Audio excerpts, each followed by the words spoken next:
সেই ছোট্ট শিশুটি যে হাসতে শেখবার আগেই কবরের মাটিতে ঘুমিয়ে পড়েছে, সে কি কবরের প্রশ্নের মুখোমুখি হয়?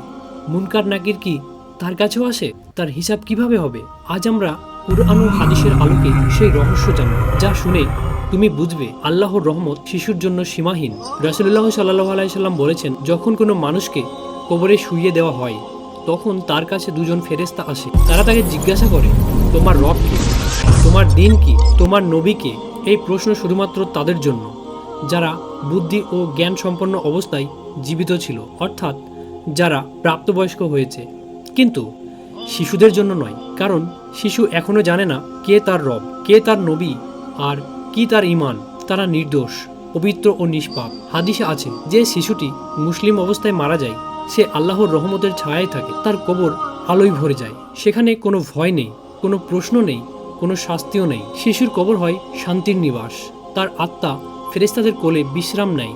তার কবরের দরজা জান্নাতের দিকে খুলে দেওয়া হয়। কোরআনে আল্লাহ তাআলা বলেন, আমার রহমত সর্ববস্তুকে পরিব্যাপ্ত করেছে। শিশুর জন্য এই রহমত সবচেয়ে গভীরভাবে প্রযোজ্য, কারণ তারা কখনো পাপ করেনি, তারা কখনো অবাধ্য হয়নি। তাদের প্রতিটি নিঃশ্বাস, প্রতিটি কান্না আল্লাহর কাছে বরকত। রাসূলুল্লাহ সাল্লাল্লাহু আলাইহি সাল্লাম বলেন, শহীদদের আত্মারা সবুজ পাখির আকারে জান্নাতে থাকে। আর আলেমরা বলেন, শিশুদের আত্মার অবস্থাও অনুরূপ। তারা জান্নাতের গাছপালার মাঝে উড়ে বেড়ায়, খেলাধুলা করে, হাসে, আর ফেরেশতারা তাদের পাহারা দেয়। প্রতিটি শিশুর আত্মা জান্নাতে ফেরেশতাদের কোলে থাকে। তারা আল্লাহর প্রশংসা করে আর একটাই কথা বলে, হে আল্লাহ, আমাদের বাবা মাকে এখানে নিয়ে আসো। এই হাদিসটি এতটাই গভীর যে অনেক সাহাবা শুনে কেঁদে ফেলতেন, কারণ শিশুরা সেখানে তাদের প্রিয়জনের জন্য দোয়া করে।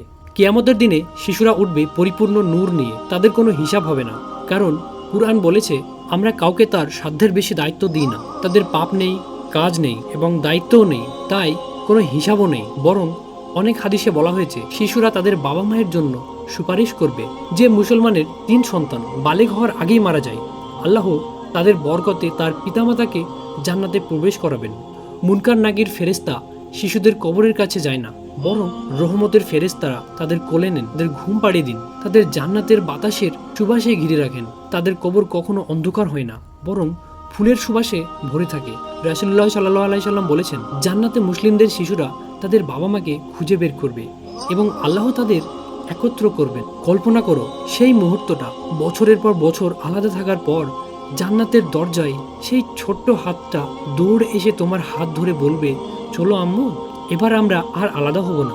এ বিষয়ে রাসূলুল্লাহ সাল্লাল্লাহু আলাইহি সাল্লাম বলেছেন, অমুসলিম পরিবারের শিশুরা আল্লাহর ইচ্ছায় বিচার পাবে। কিয়ামতের দিন তাদের পরীক্ষা করা হবে। যারা মানবে তারা জান্নাতে যাবে। অর্থাৎ আল্লাহ কাউকে অযথা শাস্তি দেবেন না, তার বিচার সর্বদা ন্যায় ও করুণা ভরা। প্রিয় ভাই ও প্রিয় বোন, যে শিশুটি তোমার বুক থেকে কেড়ে নেওয়া হয়েছে সে হারায়নি, সে তোমার জন্য জান্নাতের ফুল হয়ে আছে। সে প্রতিদিন আল্লাহর কাছে দোয়া করে বলে, হে আল্লাহ, আমার আম্মুকে ক্ষমা করো, আমার আব্বুকে জান্নাতে দাও। একদিন সেই কবরের অন্ধকার মুছে যাবে, আল্লাহর আলোয় সব ভরে উঠবে, আর সেই শিশুটি এসে তোমার হাত